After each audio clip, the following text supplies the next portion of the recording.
Nous sommes tous créés. Le royaume est le but de la Bible. Si Jésus est le salut, sa mort, son enterrement, sa résurrection sont le salut. Lorsque le Christ est venu sur terre, celui qui est le salut n'a pas prêché l'évangile du salut, il a prêché l'évangile du royaume. Pourquoi? Parce que le but du salut n'était pas d'emmener les humains au ciel, mais de restaurer le royaume sur terre. Le ciel est un bonus. Ce n'est pas la fin du jeu. La fin du jeu est que Dieu restaure le royaume sur la terre, ce qui était son plan original depuis le début. Vous suivez? Il est donc dit que le diable l'emmène sur une haute montagne et lui montre tous les royaumes du monde. Il faut donc comprendre que lorsque nous disons cela, nous parlons de quelque chose qui est d'une importance capitale pour Dieu. Ce n'est pas d'une importance capitale pour nous, surtout en Amérique, parce que nous n'avons jamais vécu dans le royaume. La plupart d'entre nous n'ont jamais fait l'expérience du royaume. La plupart d'entre nous n'avons jamais été dans un royaume. Alors, quand nous lisons le mot royaume dans la Bible, voici ce que cela signifie. C'est ce que cela signifie pour nous, parce que nous n'en avons pas de représentation physique, n'est-ce pas? Si je vous dis un mot et que vous n'avez pas de définition pour ce mot, vous n'avez pas de moyen d'y penser. Si je vous dis réticulum endoplasmique, à moins que vous ne soyez un scientifique ou un médecin, quand je dis réticulum endoplasmique, je dis simplement un mot qui n'a absolument aucun sens pour vous parce que vous ne savez pas ce que cela signifie. Donc, comme le mot royaume pour la plupart des chrétiens et comme le mot réticulum endoplasmique pour la plupart des humains. Ils n'ont pas d'endroit où le mettre. Pourquoi? Parce qu'ils n'ont jamais connu le royaume. Et je comprends que la nature d'un royaume est très différente de celle d'une république démocratique. Elle est très différente de celle d'une dictature. C'est très différent de la nature d'une démocratie, d'une république ou de toute autre forme de gouvernement. Une république démocratique est censée être un gouvernement du peuple, pour le peuple, par le peuple. Un royaume est un gouvernement du roi, pour le roi, par le roi. C'est très différent. Quelqu'un a dit qu'il suivait les traces. Je suis content que tu suives les traces. Je suis content que tu suives. Ok. Alors, comprends ça. Il dit au verset 5, « Et le diable l'emmène sur une haute montagne et lui montre en un instant tous les royaumes de la terre. Et le diable lui dit, « Je te donnerai tout ce pouvoir. » Que dit-il? « Je te donnerai tout ce pouvoir. » Et leur gloire. Quoi? La gloire de leur royaume. Il dit à Jésus, « Je te donnerai le pouvoir d'établir des royaumes et la gloire qui vient des royaumes. » Maintenant, je sais que vous connaissez tous celui dans Matthieu où il est dit, « Si vous vous prosternez et m'adorez, n'est-ce pas? » Voici ce qui est dit. Luc donne plus de détails.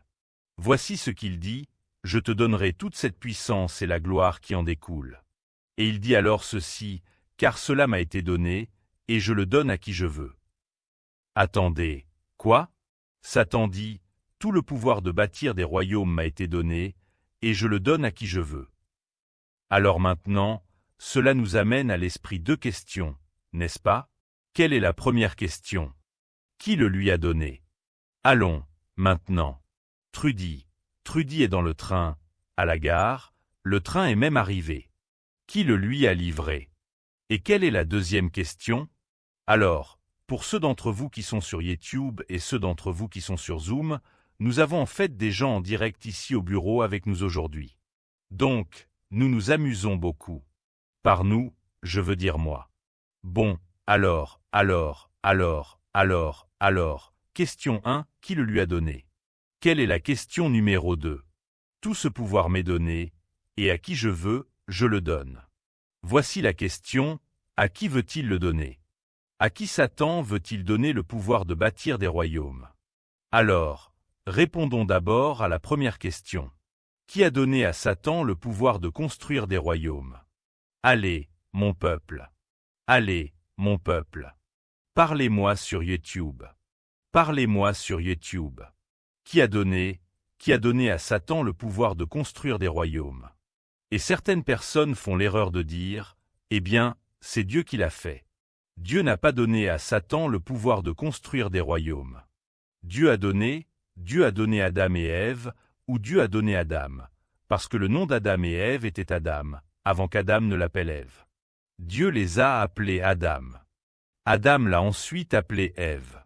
Dieu a donné le pouvoir du royaume à Adam. Quand l'a-t-il fait?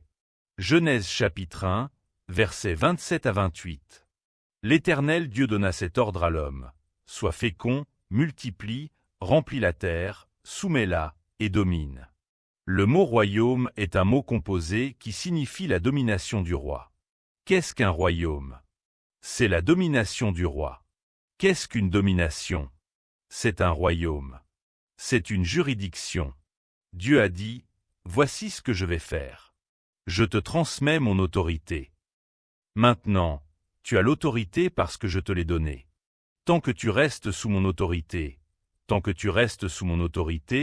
tu resteras en position d'autorité. Tout va bien. Nous avons tous déjà entendu des téléphones sonner. Tout ira bien. Donc, tant que tu restes sous mon autorité, tu resteras en position d'autorité. Ok, je vais vous dire ça, et si vous prenez des notes, c'est un mauvais prétexte pour écrire. Vous êtes prêts? L'autorité est toujours un problème d'alignement. L'autorité est toujours un problème d'alignement. Qu'est-ce que cela signifie? Cela signifie que Dieu est un roi, n'est-ce pas? Voilà donc la couronne de Dieu. Dieu est un roi. Il fait de nous des rois et des reines. Nous recevons une couronne. Sous nos ordres, il place notre mission.